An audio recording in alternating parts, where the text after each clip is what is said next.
Hello students, welcome back to our YouTube channel Ashish Tiwari. I am Sudhanshu. I hope आप सभी अच्छे होंगे। Finally हमारी टीम आप सभी स्टूडेंट्स के लिए सभी सब्जेक्ट के विद नोट्स वीडियो लेक्चर लेकर आ गई है। आज की हमारी वीडियो भावनात्मक बुद्धि मनोविज्ञान सब्जेक्ट पर रहने वाली है, जो कि हमारी सब्जेक्ट पर फर्स्ट वीडियो रहने वाली है, जिसमें मैं आपको फर्स्ट यूनिट का इंपॉर्टेंट टॉपिक शॉर्ट्स में एक्सप्लेन करूंगा, साथ साथ सिलेबस को भी देखेंगे। अगर आप हमारे चैनल पर फर्स्ट टाइम विजिट कर रहे हो तो चैनल को ज़रूर सब्सक्राइब कर लीजिए, जिससे आने वाले और चैप्टर्स की वीडियो की नोटिफिकेशन आपको टाइम पर मिले।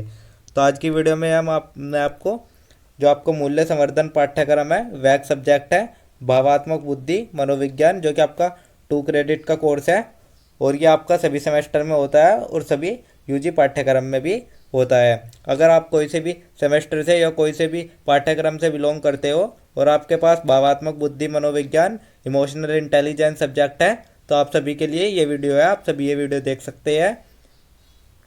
तो चलिए सबसे पहले हम इस सब्जेक्ट का सिलेबस देख लेते हैं, देन चैप्टर स्टार्ट करते हैं।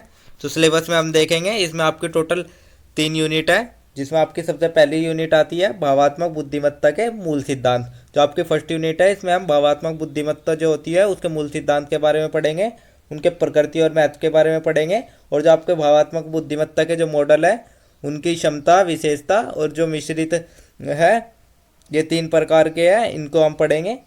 फिर भावात्मक बुद्धिमत्ता के जो निर्माण खंड है, जैसे कि आत्म जागरूकता, आत्म प्रबंधन, सामाजिक जागरूकता और संबंध प्रबंधन, ये सब हम फर्स्ट यूनिट में पढ़ेंगे, जिसका आपका फर्स्ट चैप्टर आता है बुद्धि। तो ये सब हम फर्स्ट यूनिट में पढ़ेंगे आपके। अब हम आपकी सेकंड यूनिट देख लेते हैं। इसमें हम पढ़ेंगे आपकी व्यक्तिगत योग्यता के बारे में, जिसमें सबसे पहला आता है आत्म जागरूकता, जिसमें अपनी भावनाओं का अवलोकन और पहचान करना और जो शक्तियाँ होती है और विकास होते हैं उनके क्षेत्रों को जानना। दूसरा आत्म प्रबंधन, भावनाओं, चिंता, भय और क्रोध का प्रबंधन। इसका जो आपका सेकंड चैप्टर आएगा वो आएगा व्यक्तिगत योग्यता। तो आपकी सेकंड यूनिट में सिर्फ इतना ही है। देन हम आपकी थर्ड यूनिट स्टार्ट करेंगे, जो कि आपकी है सामाजिक क्षमता। इसमें हम सामाजिक जागरूकता के बारे में पढ़ेंगे, दूसरों के दृष्टिकोण, सहानुभूति और करुणा संबंध प्रबंधन पढ़ेंगे, प्रभावी संचार, सहयोग, टीम वर्क और संघर्ष प्रबंधन, जिसमें हम आपका चैप्टर नंबर 3 पढ़ेंगे सामाजिक योग्यता। ये आपकी थर्ड यूनिट थी। फिर हम आपकी फोर्थ यूनिट देखते हैं। जो आपकी फोर्थ यूनिट है ये आपकी भावनात्मक बुद्धिमत्ता के मापन पर आधारित है, और जो आपकी यूनिट है इसमें ये एग्ज़ाम के पर्पज़ से आपकी इतनी इम्पोर्टेंट नहीं है, तो इसको पढ़ना आपको इतना ज़रूरी नहीं है। तो जो आपका ये है फोर्थ यूनिट, इसमें भावनात्मक बुद्धिमत्ता के मापन, जो भावनात्मक बुद्धिमत्ता है वह के मापन पर आधारित है ये यूनिट आपकी। और इसके अभ्यास के लिए जो आपके विभिन्न उपकरण हैं उनका उपयोग किया जाता है, उनके बारे में इस फोर्थ यूनिट में बताया गया है, जो कि आपकी इतनी ज़रूरी नहीं है। आप चाहे तो इस फोर्थ यूनिट को पढ़ सकते हो, अदरवाइज़ छोड़ भी सकते हो, ये आपके एग्ज़ाम पर्पज़ से इतनी इम्पोर्टेंट नहीं है। हम आपका फर्स्ट यूनिट का फर्स्ट चैप्टर देख लेते हैं, जो कि आपका रहने वाला है भावात्मक बुद्धिमत्ता के जो मूल सिद्धांत है उनको हम इस चैप्टर में पढ़ेंगे। तो सबसे पहले हम एक छोटा सा परिचय देख लेते हैं। भावनात्मक बुद्धिमत्ता आज का प्रचलित शब्द है। बहुत कम लोग होंगे जिन्होंने इस शब्द के बारे में सुना होगा। हालांकि हर किसी को इस शब्द के अर्थ के बारे में स्पष्ट समझ नहीं है। जो आपका भावनात्मक बुद्धिमत्ता है ये बहुत प्रचलित तो है, पर बहुत कम लोगों द्वारा इसे सुना गया है और बहुत कम लोगों को इसके अर्थ के बारे में पता है। हम बुद्धिमत्ता के बारे में जानते हैं, इसका क्या अर्थ है और इसे कैसे मापा जाता है। हालांकि कई शोधकर्ताओं को लगता है कि बुद्धिमत्ता की अवधारणा बहुत संकीर्ण और पारंपरिक है। जो आपकी बुद्धिमत्ता है उसको कई शोधकर्ताओं ने बताया है जो कि उसकी जो अवधारणा है वो बहुत ही संकीर्ण और पारंपरिक है। ऐसे कई लोग हैं जो अकादमिक रूप से असाधारण है फिर भी अपने जीवन में सफल नहीं हो पाते। वे सामाजिक और व्यावसायिक रूप से अक्षम पाए जाते हैं। आपके जो भारत है या कोई भी देश है उसमें बहुत सारे ऐसे लोग होते हैं जो कि असाधारण तो होते हैं, लेकिन जो जीवन है वो उसमें सफलता प्राप्त नहीं कर पाते हैं। वे सामाजिक और व्यावसायिक रूप से अक्षम पाए जाते हैं क्योंकि वे सामाजिक और व्यावसायिक रूप से सक्षम नहीं हो पाते हैं। इस विसंगति को कोई कैसे समझा सकता है। भावात्मक बुद्धिमत्ता को व्यक्ति की अपनी और अपने आसपास के लोगों की भावनाओं को प्रभावी ढंग से प्रभावित करने, प्रबंधित करने, सामाजिक परिस्थितियों से कुशलतापूर्वक निपटने, उचित निर्णय लेने और जीवन के विभिन्न क्षेत्रों में आगे बढ़ने की क्षमता कहा जा सकता है। व्यक्ति की अपनी दूसरों की भावनाओं को पहचानने, समझने और प्रबंधित करने की क्षमता है।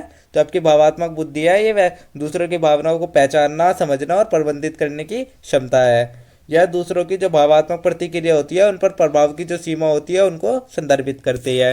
तो यह तो हमने भावात्मक बुद्धिमत्ता का एक छोटा सा परिचय देख लिया। अब हम देख लेते हैं भावात्मक बुद्धिमत्ता को परिभाषित कैसे करना है।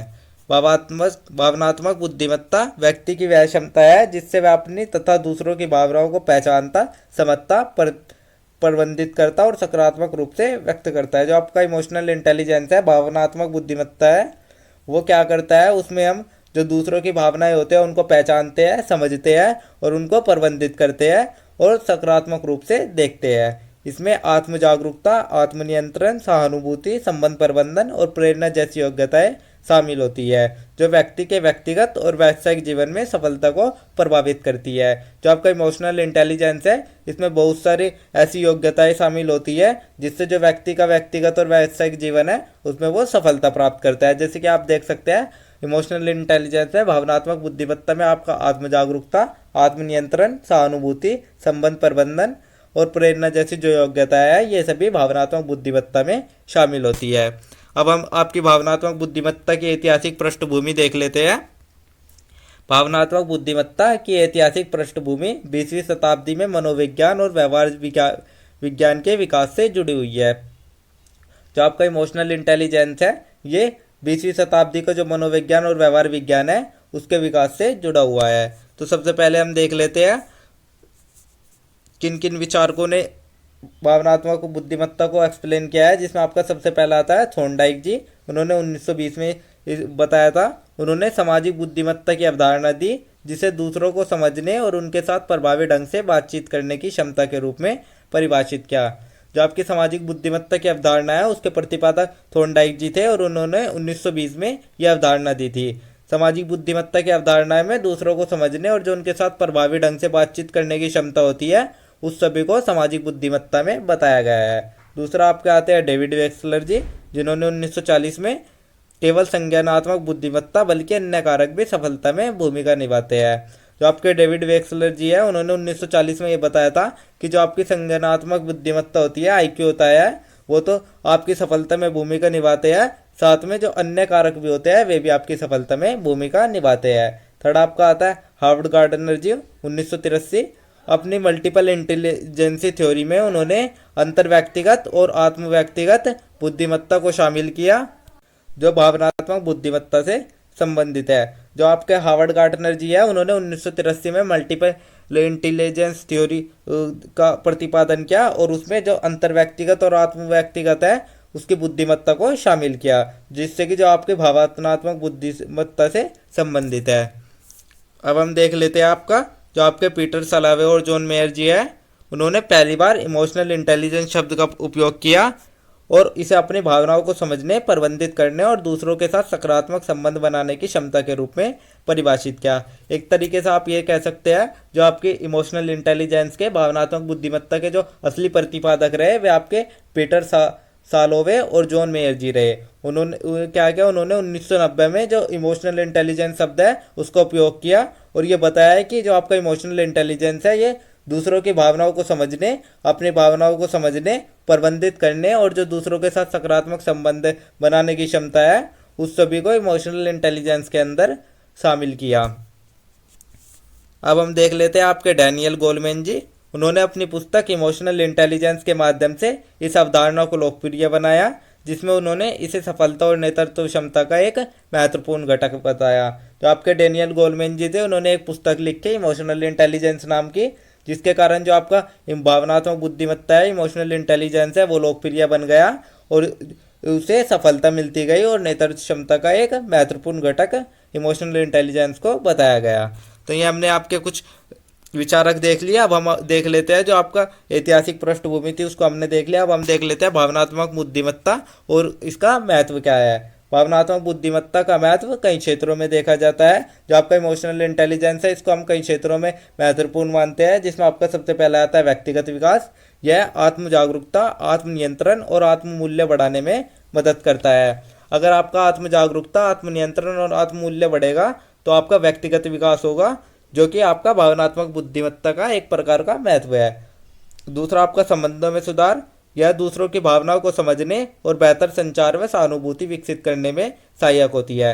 जो आपकी भावनात्मक बुद्धिमत्ता होती है, ये दूसरों की भावनाओं को समझने और बेहतर संचार में सहानुभूति विकसित करने में बहुत ही सहायता प्रदान करती है, जिससे कि आपके संबंधों में सुधार होते हैं। थर्ड आपका आता है कार्यस्थल पर सफलता। प्रभावी नेतृत्व, टीम वर्क और संघर्ष प्रबंधन में यह महत्वपूर्ण भूमिका निभाती है।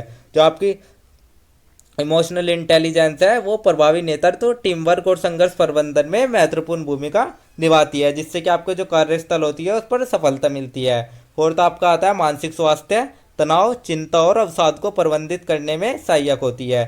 जो आपकी भावनात्मक बुद्धिमत्ता होती है, वो तनाव, चिंता और अवसाद को प्रबंधित करने में सहायता प्रदान करती है, जिससे आपका मानसिक स्वास्थ्य सही रहता है। फिफ्थ आपका निर्णय लेने की क्षमता। यह भावनाओं को नियंत्रित रखते हुए तार्किक और संतुलित निर्णय लेने में मदद करती है। जो आपके भावनात्मक बुद्धिमत्ता होती है, इससे हम भावनाओं को नियंत्रित रखते हैं और जो तार्किक और संतुलित निर्णय लेते हैं वे ले सकते हैं, जिससे हमारी निर्णय लेने की क्षमता बढ़ती है।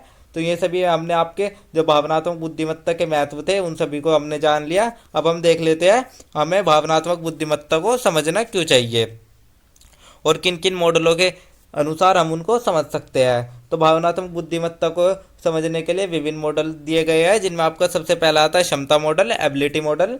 इसे सालोवे और मेयर ने विकसित किया।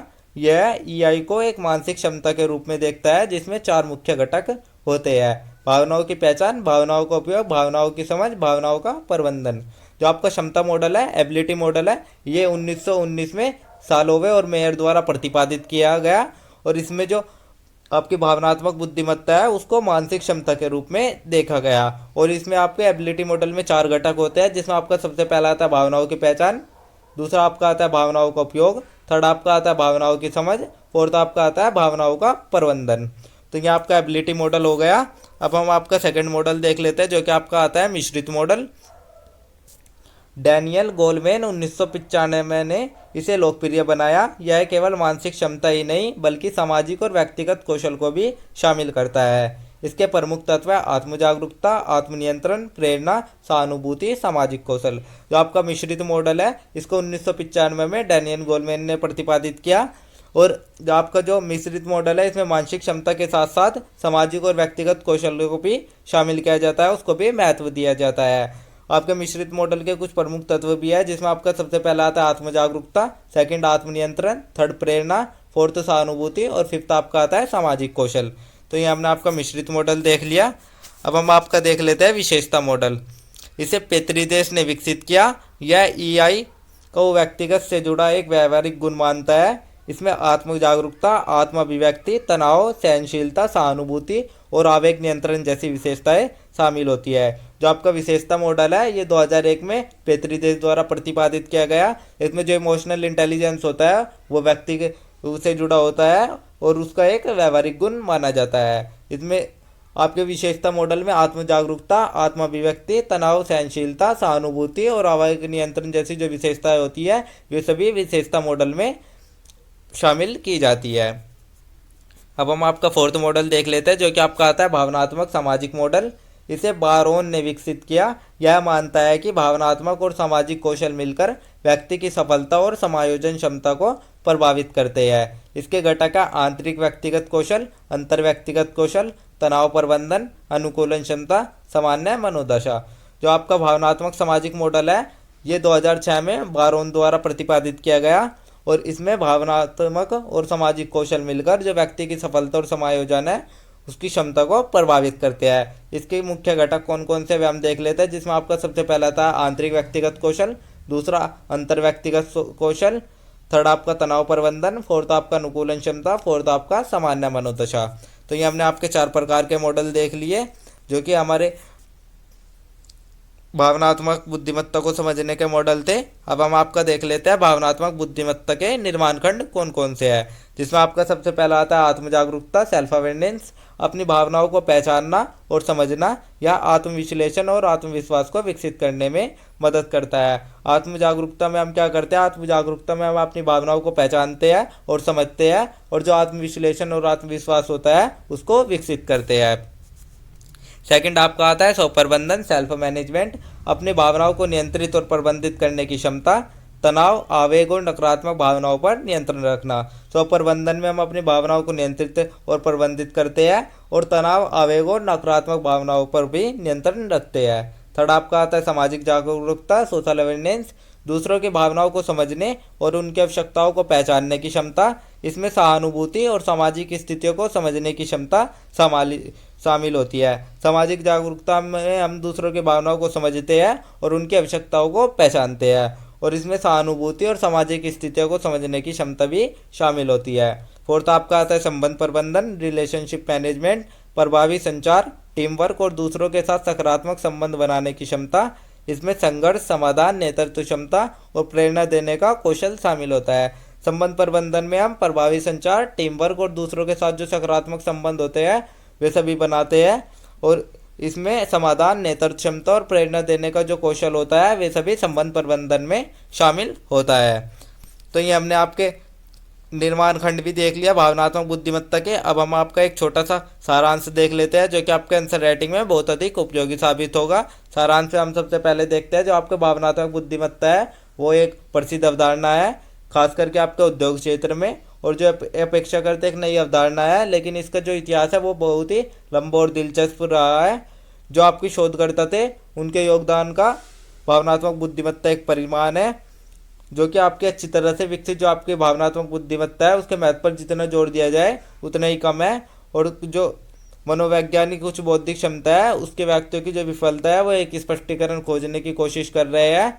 और जो 1980 का दशक था उस तक शोधकर्ताओं ने बुद्धिमत्ता के अलावा जो अन्य कौशल सेट है उनके महत्व को महसूस किया, और सालावर मेयर ने उस कौशल सेट को भावनात्मक बुद्धिमत्ता कहा। कुछ वर्षों में आपकी जो भावनात्मक बुद्धिमत्ता है उसके विभिन्न मॉडल शामिल आए, जिसमें हमने अभी उनके बारे में देखा, जिसमें आपका एबिलिटी मॉडल, मिक्स्ड मॉडल, बहुत सारे मॉडल थे। जैसे कि आपका सबसे पहला था सोलावर मेयर का क्षमता मॉडल, दूसरा आपका गोलमैन का मिश्रित मॉडल, थर्ड आपका पेट्रोटस या फंडमैन का विशेषता मॉडल। और जो ये मॉडल है ये बारोन द्वारा दिए गए, और जो भावनात्मक सामाजिक मॉडल है इन मॉडलों से भावनात्मक बुद्धिमत्ता के जो चार आधार है वे उभर कर सामने आए, जिनमें आपका आत्म जागरूकता, आत्म प्रबंधन, सामाजिक जागरूकता और संबंध प्रबंधन ये आपके निर्माण खंड थे भावनात्मक बुद्धिमत्ता के। तो ये हमने एक छोटा सा सारांश भी देख लिया। यहीं पर मैं आप सभी स्टूडेंट से एक क्वेश्चन पूछता हूँ जिनका आंसर आप सभी स्टूडेंट कमेंट बॉक्स में शॉर्ट्स में ज़रूर बताइएगा। आज का हमारा क्वेश्चन ये रहने वाला है, जो आपके भावनात्मक बुद्धिमत्ता को समझने के विभिन्न प्रकार के मॉडल हैं उन मॉडलों के बारे में आप शॉर्ट्स में कमेंट बॉक्स में ज़रूर बताइएगा। आप सभी स्टूडेंट कमेंट बॉक्स में शॉर्ट्स में अपना आंसर ज़रूर दें। तो ये था आपका इमोशनल इंटेलिजेंस का भावनात्मक बुद्धिमत्ता मनोविज्ञान सब्जेक्ट का फर्स्ट चैप्टर, जिसके इंपॉर्टेंट टॉपिक्स मैंने आपको शॉर्ट्स में एक्सप्लेन कर दिए हैं। आई होप आप सभी के समझ आ गया होगा। अब नेक्स्ट वीडियो आपकी सेकंड चैप्टर पर रहने वाली है, और अगर आपको ये नोट्स चाहिए तो आप हमारा टेलीग्राम चैनल ज्वाइन कर लीजिए, आपको ये नोट्स मिल जाएंगे। अगर किसी भी स्टूडेंट का कोई डाउट या क्वेरी है तो आप हमारे कमेंट सेक्शन में या इंस्टा पेज को फॉलो करके पूछ सकते हैं। और एंड डेली अपडेट्स के लिए आप सभी हमारा व्हाट्सअप चैनल ज्वाइन कर लीजिए। Thank you, have a good day.